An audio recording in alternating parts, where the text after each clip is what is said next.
Pablo Coves, je bosse pour Open Classrooms et j'ai fait ces slides il y a 2 mois et quelques et je les ai redécouverts aujourd'hui. J'ai appris la semaine dernière que je présentais aujourd'hui parce que c'est comme ça.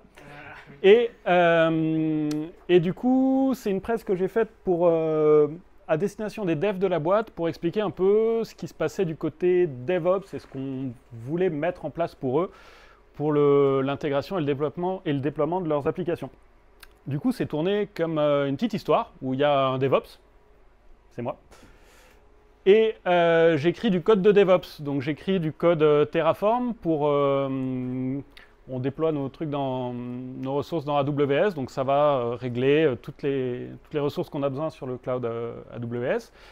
Et on a des applications dans des clusters Kubernetes qui sont configurés avec Helm. Donc j'écris tout ça.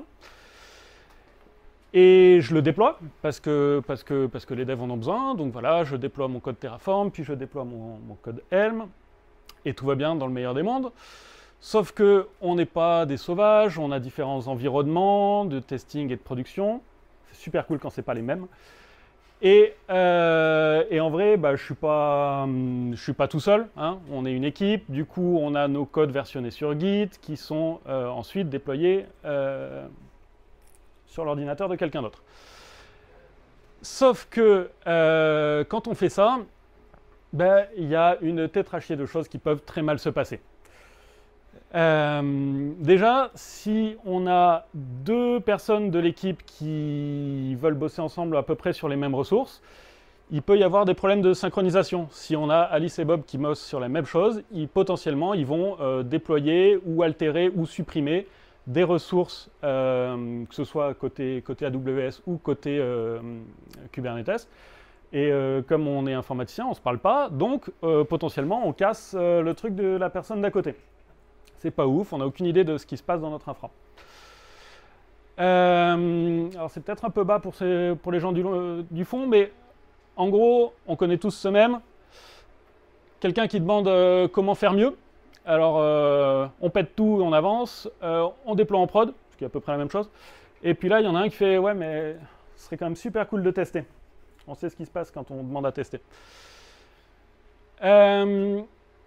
Il y a un truc génial aussi dans l'histoire d'avance, c'est que bah, tous les DevOps, ils ont les credentials de AWS, des clusters sur leur machine, et puis ils déploient, YOLO, tout va bien.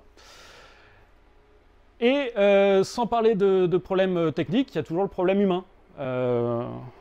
C'est mardi soir, on a envie d'aller au Human Talks, on se dit « Hey, je vais déployer un truc en staging pour tester demain. » On a pété la prod. Ouais, on a oublié de viser le bon environnement. Du coup, bah, y a des solutions pour ce genre de choses. Alors là, c'est un peu les bonnes pratiques globales. Et je commence à intégrer le fait qu'il y a des devs et des devs côté métier, du back, du front, et les ops, mais que globalement, l'approche, c'est toujours la même. L'intégration continue, ça évite d'avoir à faire des choses sur nos machines, et c'est les devs, les ops et tous les gens qui codent poussent sur Git.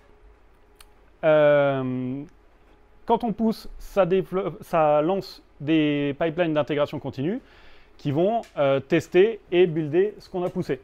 Et idéalement, si les tests ne passent pas ou les builds ne passent pas, on ne pourra pas aller plus loin, on ne pourra pas déployer en prod ou même en staging des trucs qui sont complètement foireux. Après l'intégration continue, on a le déploiement continu. Alors là, c'est à peu près la même idée. On a tous les gens qui poussent sur Git. Ils poussent sur des branches qui ne sont pas la branche principale du dépôt. Autant qu'ils veulent, ça va déployer dans des environnements de test. Et à un moment donné, s'ils n'ont pas codé avec leurs pieds, les pull requests ou merge requests sont approuvés. Ça passe dans la branche principale et tout ça est envoyé en prod. Et du coup, juste avec ces 2 bonnes pratiques de CI/CD, donc intégration et déploiement continu, on a réglé plein de problèmes. Il ne se passe plus rien sur les machines des devs. Plus rien au sens qui impacte les environnements de prod ou avant la prod. Parce que c'est la CI qui fait tout. Donc on peut avoir de la CI sur 2 branches différentes qui vont aller sur 2 environnements de test différents. pas de souci, il ne risque pas de s'écraser. Et la CI/CD s'occupe de faire en sorte qu'on n'impacte la prod qu'une version à la fois. On n'a plus le problème de Alice et Bob qui font nimp chacun de leur côté. On ne peut pas tricher. Les tests, eh ben, c'est la CI qui les joue et elle ne vous laissera pas passer s'ils ne passent pas. Et bah, dans cette histoire, il n'y a plus de déploiement de la part des devs directement depuis leur machine. Donc bah, on n'a plus besoin d'avoir les credentials qui sont partout sur les machines des devs. On n'a plus besoin de chasser les ordis des gens quand ils quittent l'entreprise. On n'a plus besoin de les déployer sur leur machine quand ils rejoignent l'entreprise. Bref.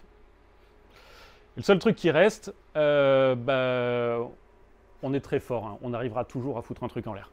Ça, on ne pourra pas l'enlever. Mais avec la CI/CD, on peut faire de mieux en mieux. C'est un processus itératif et on s'améliore.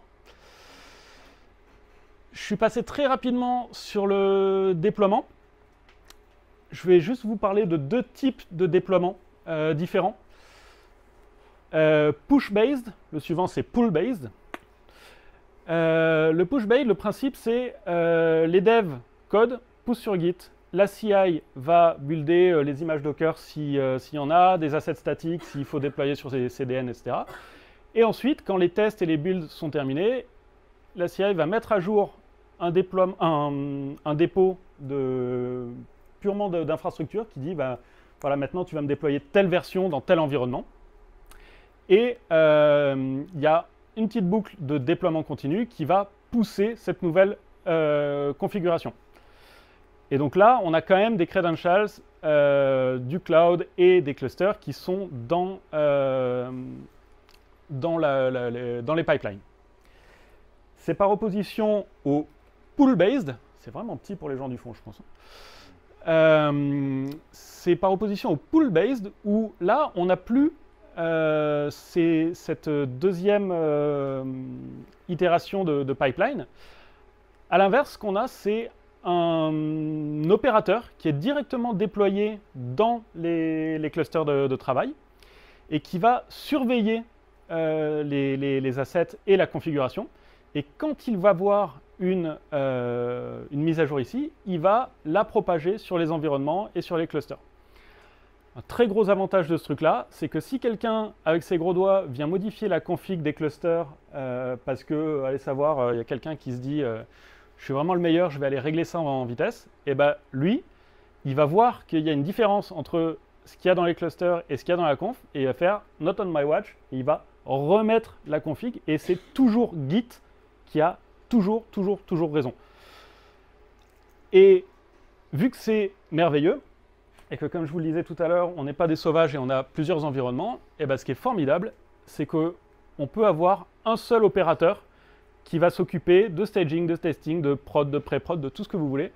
Et donc, on peut avoir un point d'entrée centralisé qui donne un aperçu de la santé de tous les clusters et de tout ce qui se passe dans tous les clusters et qui surveille tous les dépôts de config de l'infrastructure as code. Et je suis allé plus vite que prévu. Voilà, roulade à paillettes, merci. Et comme je n'ai pas mis à jour les slides parce que c'était pour le boulot, et ben vous pouvez nous joindre sur l'équipe plateforme sur Slack. Mais voilà. Et si vous avez des questions, c'est le bon moment.